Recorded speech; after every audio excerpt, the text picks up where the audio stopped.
सीकेप्स India की तरफ से आप सभी को दीपावली की ढेरों बधाइयाँ। आज से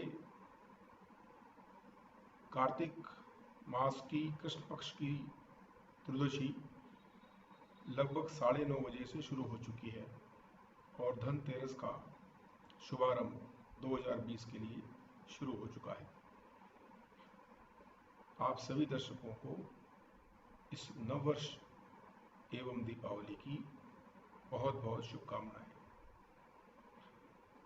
आज से सीकेप्स इंडिया में हमने वैदिक ज्योतिष पर,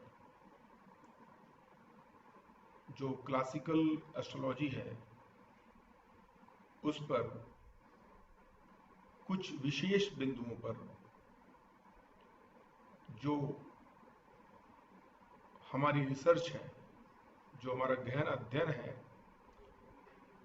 उसकी सीरीज हमने आज से शुरू करने का, आप सभी के जीवन में कुछ प्रकाश पुंज छोड़ने के लिए शुरू किया है।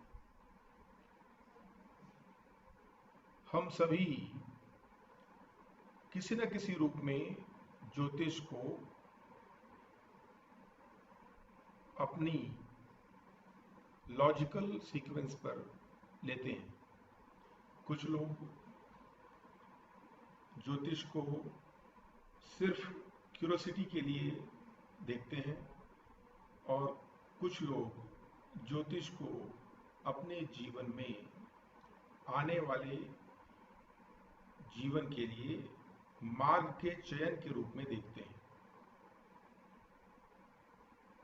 हमने ज्योतिष को कई विभिन्न रूपों से देखने की कोशिश की है, जिसमें न्यूमरोलॉजी, पामस्ट्री, वैदिक ज्योतिष, वेस्टर्न ज्योतिष, उत्तरी भारत, दक्षिणी भारत, नाड़ी ज्योतिष और कई प्रकार की अन्य पद्धतियां भी इस विश्व में ज्योतिष के लिए लोग यूज करते आए हैं।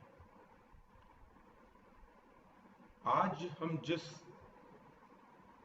ज्योतिष खंड की बात करेंगे, उसमें हम सबसे पहले ये जानेंगे कि एस्ट्रोनॉमी और एस्ट्रोलॉजी।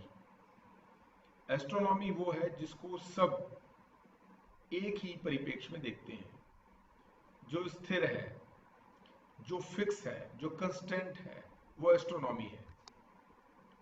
और एस्ट्रोलॉजी, एस्ट्रोलॉजी का मतलब हर विशेषज्ञ, हर रिसर्चर, हर ज्ञानी का अपना दृष्टिकोण उस एस्ट्रोनॉमी के लिए है। वो उस एस्ट्रोनॉमी को किस रूप में फलित होने से विचार करता है। अतः हम जो वैदिक शास्त्रों में, मैथोलॉजिकल बुक्स में जो श्लोक्स हैं, जिनका वर्णन आज से 15-20 हजार साल पहले हुआ है, उनको आधारभूत लेते हुए हम कुछ चर्चाएं करेंगे। अक्सर हम लोग राजयोग की बात करते हैं। राजयोग के बारे में जो पौराणिक शास्त्र हैं, उनमें जो श्लोक्स कहे गए हैं, उनमें से कुछ श्लोकों को आज हम अपने इस चर्चा में लेंगे। राजयोग के बारे में जो मूलभूत रूप से बातें कही गई हैं, उनमें जो श्लोक्स प्रमुख हैं वो है त्रयाधे खेटे सोच वर्गे केंद्रे स्थिते स्वक्षर स्वस्था भूपते सत्या प्रसिद्ध पंचादे स्तरे न वंश प्रसूतो नुर्नाथो वारणाशो बोधयुक्त। अर्थात यदि किसी की जन्म कुंडली में 3 या अधिक ग्रह उच्च राशि में या स्वराशि में स्थित हों और स्वराशि में स्थित होते हुए केंद्र में हो, तो वो एक प्रसिद्ध राजा होता है। क्योंकि उस जमाने में राजा महाराजाओं का युग था, तो उस दृष्टिकोण से ही ये सब लिखे गए।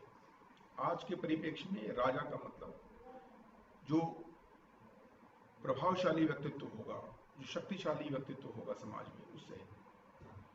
तो यदि किसी की जन्म कुंडली में 3 या अधिक ग्रह उच्च राशि में या स्वराशि में स्थित होते हुए केंद्र में हो तो वो राजा प्रसिद्ध राजा होता है, फेमस व्यक्ति होता है। यदि 5 या 5 से अधिक 5 या 5 से अधिक ग्रह स्वराशि या उच्च राशि में हो तो या वो केंद्र में हो, चाहे वह किसी भी वंश में पैदा हुआ हो, वह व्यक्ति पृथ्वीपति होता है और उसके पास हाथी घोड़े के झुंड रहते हैं, वैभवशाली राजा होता है। देखिए, हाथी घोड़े का मतलब है आज के युग में जो वैभव है उस बात से की गई है, और इसमें जो वंश की बात की गई है वो आपकी जो हियरार्की है, जो आपकी हेरिडिटरी है, जो आप जिस घराने में पैदा हुए हैं उससे मतलब है। यानी 3 या अधिक ग्रह उच्च राशि के स्वराशि के स्थित होते हुए केंद्र में हो, या 5 या 5 से अधिक ग्रह स्वराशि या उच्च राशि में स्थित होकर केंद्र में हो, तो वो लगभग देवता होता है, शक्तिशाली होता है, प्रकृति की पूरी भरमार शक्ति उसके पास होती है।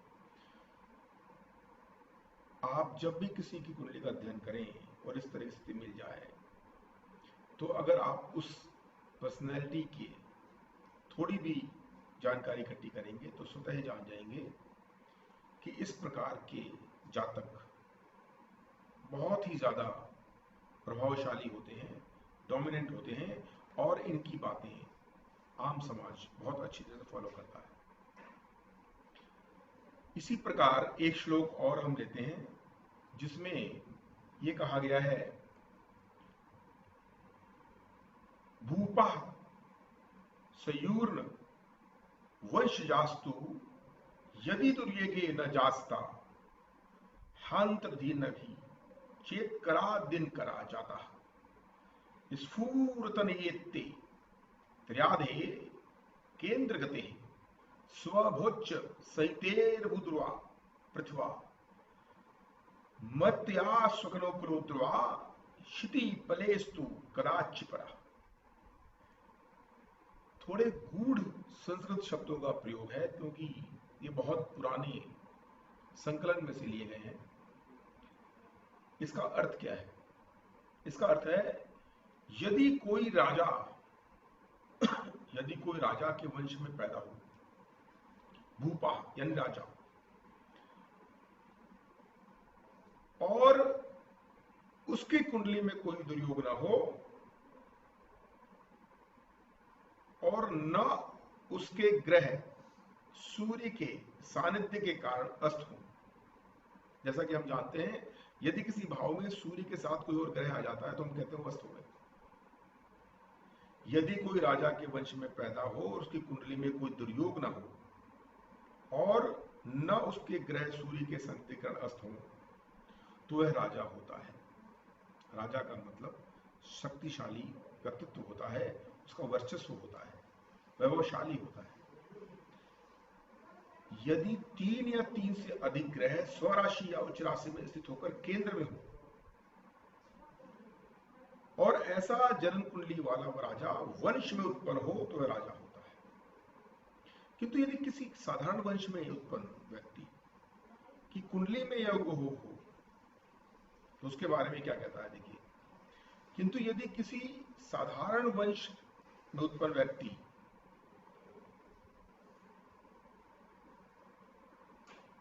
इस योग को लेकर पैदा हो जाए तो कोई फर्क नहीं आता, जितना वैभवशाली वो राजा होगा उतना वैभवशाली ये व्यक्ति होगा, या कदाचित राजा भी हो जाए उसके तुल्य हो जाएगा।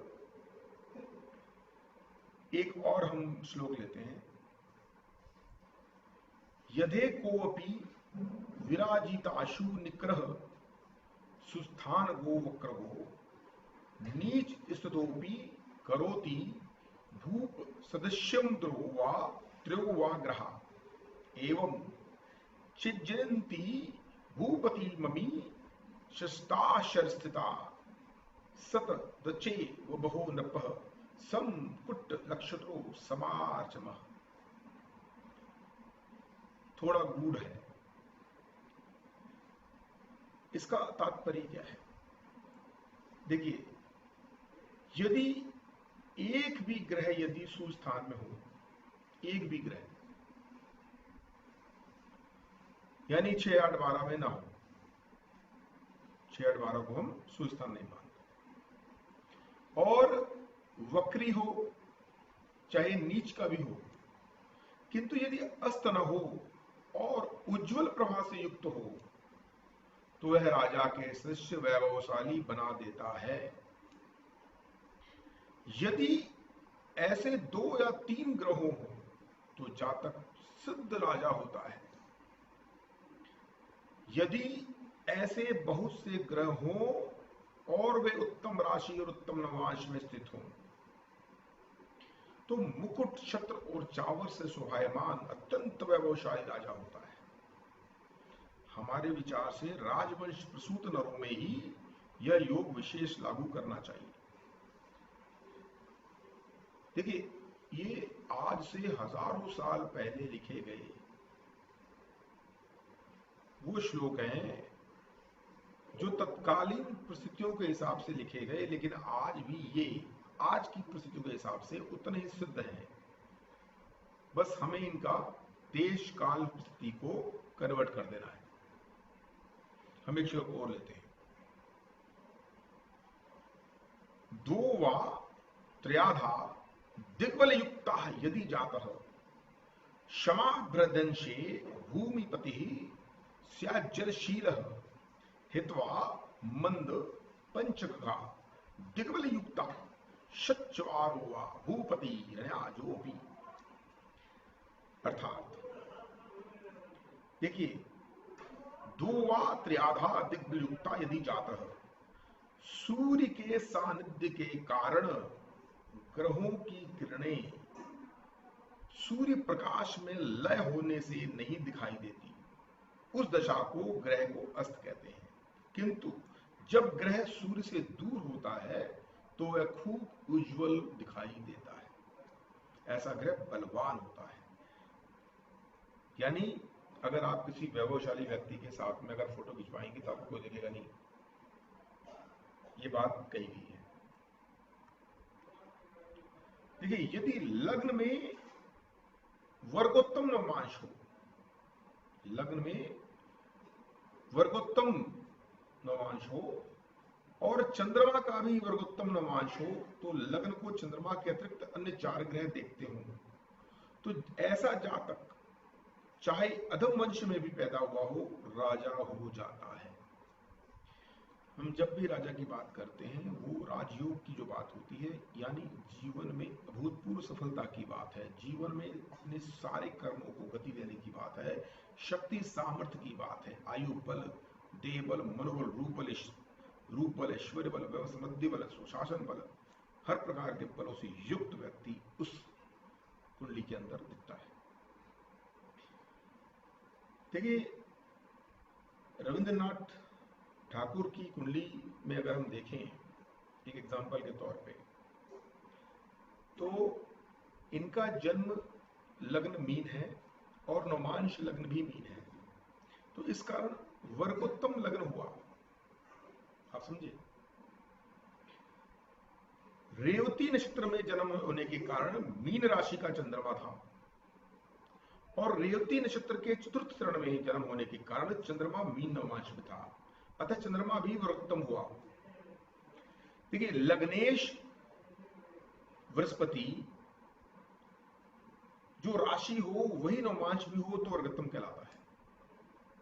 जैसे मेष राशि मेष नवमांश वर्गोत्तम, वृषभ राशि वृषभ नवमांश वर्गोत्तम, मिथुन राशि मिथुन नवमांश वर्गोत्तम। तो इसका मतलब क्या है?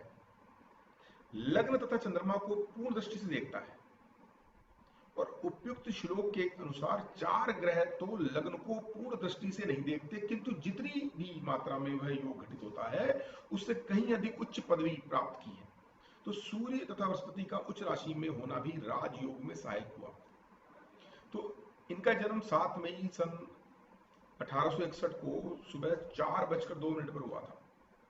देखिए, जिनकी पूरी जिंदगी सामने आ चुकी हो उनकी कुंडली से हम उदाहरण को कहीं ज्यादा अच्छा स्पष्ट रूप से समझ सकते हैं।